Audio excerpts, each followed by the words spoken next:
What do you expect to happen? You're just gonna drive off into the sunset with her? She's gonna blow up her whole life just because you suddenly remember she exists? But loving him was red. I see the way he looks at you.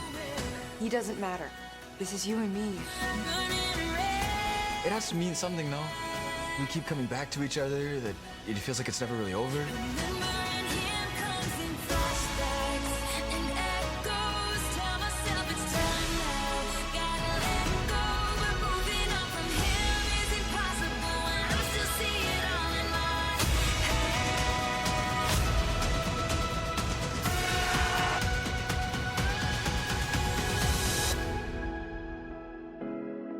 Life's too short not to spend it with the person that you love. burning red.